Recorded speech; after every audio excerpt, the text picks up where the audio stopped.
Happy dedication anniversary po sa lahat ng nakikiisa sa ating pagdiriwang. Palakpakan po natin ang ating simbahan. Mga nasa bahay, pumalakpak kayo, hindi ko kayo naririnig. Napakaganda po ng ating pagdiriwang. And it's unique here in our church because it is our 3rd dedication anniversary. And I remember not long ago I was installed and Father Ron was here with us, guiding us. Our liturgy was being escorted by his leadership. And during the procession, or before the procession, nagtanong si Bishop kung pang-ilang kura paroko na ako. Nakakatuwa kasi, tinanong ako ni Father Ron, Tol, pang-ilang kura paroko ka na? Sabi ko sa kanya, aba, pang-ilang ka na ba?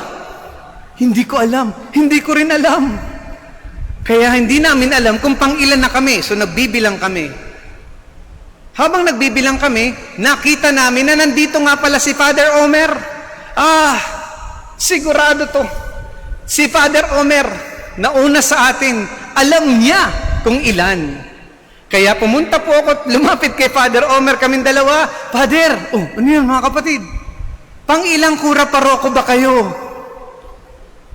At sabi ni Father Omer, naku, hindi ko rin alam. Kaya kaming tatlo ay nagbilang, nag-compare kami ng notes. Sino ba ang una? Pangalawa, pangatlo, pang-apat. Ganito. Pang-ilang ka, Father? Siguro ganito. At napagtanto namin na pang-8 ako. Pang-8. Yun na, pang-8. Kinalaunan, malaman-laman naming pang-10 yata talaga ako. At mali kaming pare-parehas. Or pang-9. But the beauty about that is this. The church that we have is beautiful. Not because it has a beautiful structure, and it has, but more so, beauty blossoms whenever there is unity, community, and eternity. 3 beautiful celebration of this dedication. First is the gift of unity. Sana nandito kayo para mapagmasdan ninyo ang mga kandilang nakasindi sa mga dingding. Sana yung mga kandilang yan ay meron dapat hawak-hawak na bawat pamilya o pamayanan at sila dapat ang magsisindi. At kanina nga po nakatutok nga pala yung kandila doon sa isang sindi at hindi ko naman po alam na nakatutok doon yung camera. Nag-aayos naman ako ng buhok ko, malay ko ba may nakatutok doon. But my dear friends, if you could only see the pillars of this church lighted, it symbolizes our union, our being one another and united with the Mother Church. Kaya nga po ang gospel ngayon ay gospel din ng dedication ng piyesta lang kamakailan din. Yung pagbasa sa dedication ng Basilica ni Mary Major. At hindi lang yon, yung pagbasang yon ay connected din po sa Basilica ni John Lateran. This church is beautiful because it doesn't stand alone. It has a history. It's connected with the other churches around. And it is a church that must always promote peace and reconciliation. Maganda ang isang lugar kapag ito ay hindi watak-watak. At ang simbahang ito ay itinatag at talagang tinalaga dahil ito ay nakaugat sa simbahang Katolika. At kung gusto mo rin talagang maging maganda, matuto kang makiisa. Second, dedication is an affirmation of communion. Ang pinakamahalagang lugar sa simbahan ay walang iba kundi ang altar. Kaya nga siguro kami ni Marty, gustong-gusto naming ang pagpapari, no? Kasi nasa sentro ay kainan. Ang laki ng altar. And when you have the altar as your centerpiece, and it is the first to be dedicated with the oil of holiness, it reminds you and me, my dear friend, that we are united to reach out and share our gifts to one another. Unity with our community.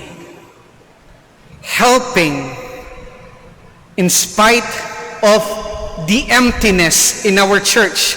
In fact, the emptiness must lead us to reach the other's void life.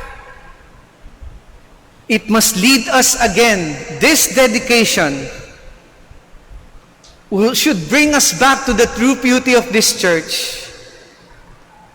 Ngayong pinagkakawatak-watak tayo, mas lalo tayong nag-aabot at inaabutan ang isa't isa.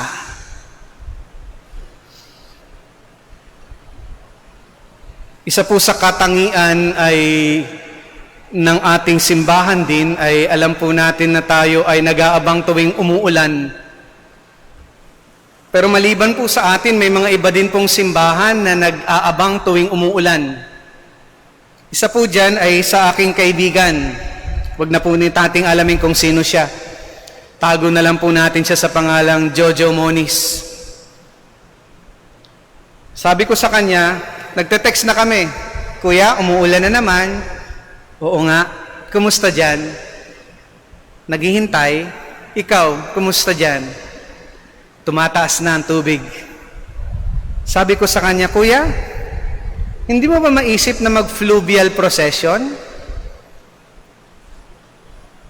Pwede ka dyan sa inyo at sasalubungin kita dito. Nang sa gayon hindi ka malungkot na ikaw lang ang binabaha.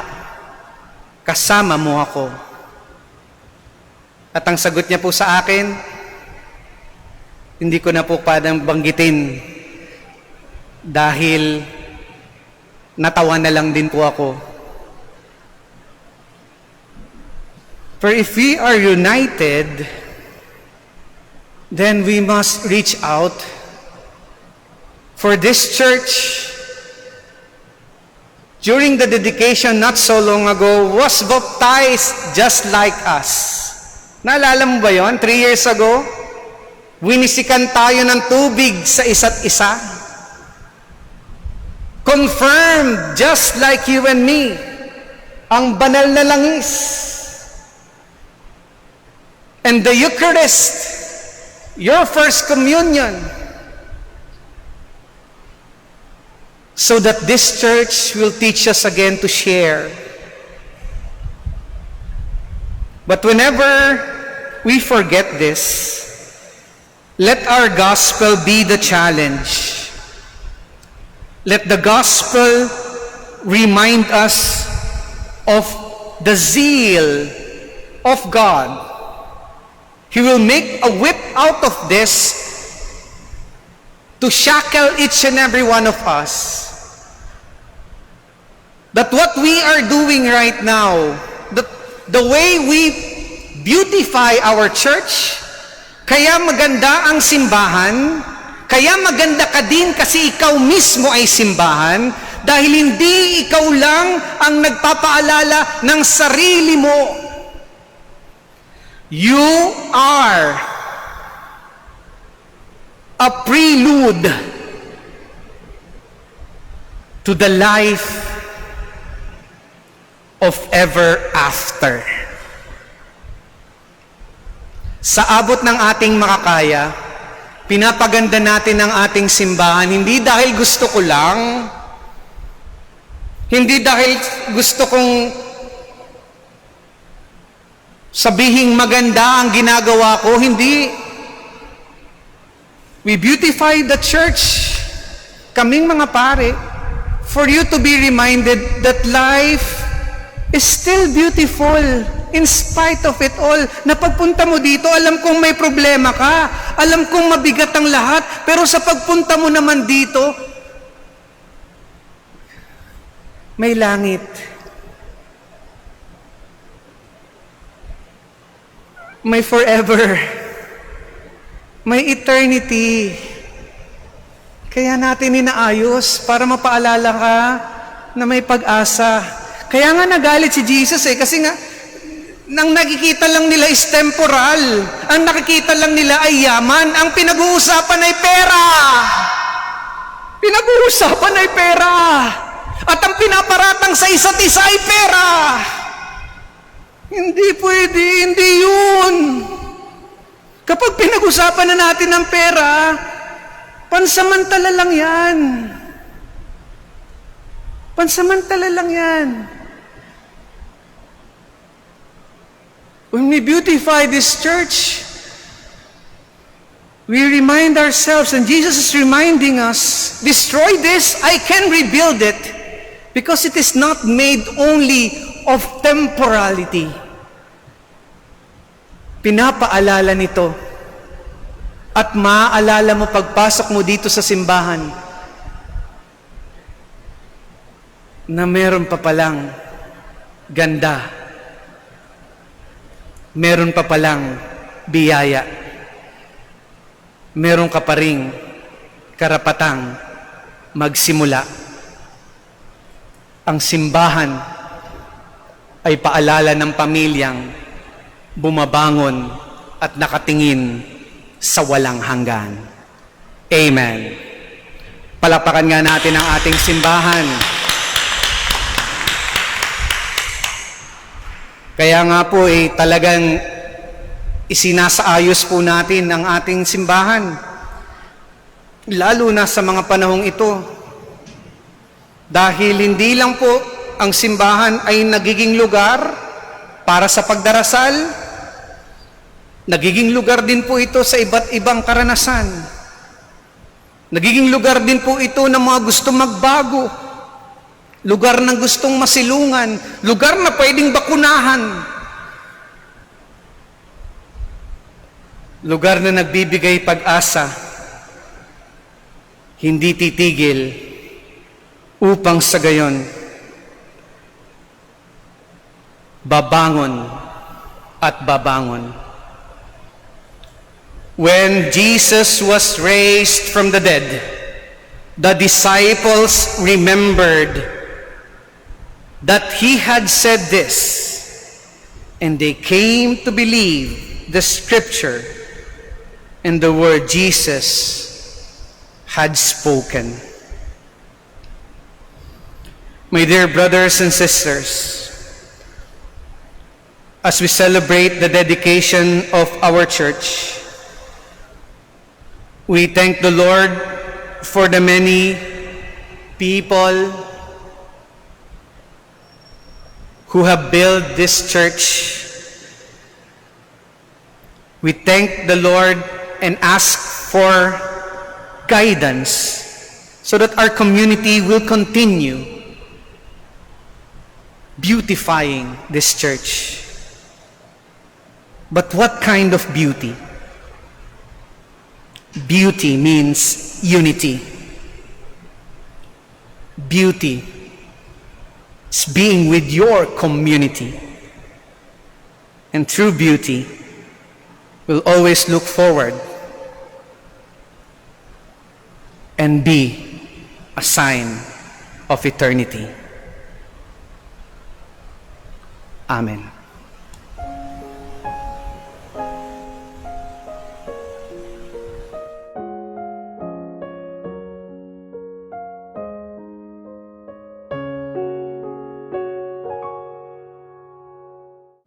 May this building which we dedicate to your name be a house of salvation and grace, where Christians gather in fellowship, may worship you in spirit and truth, and grow together in love, in real love, through Christ our Lord. Amen. Maraming salamat po at magandang gabi sa inyo.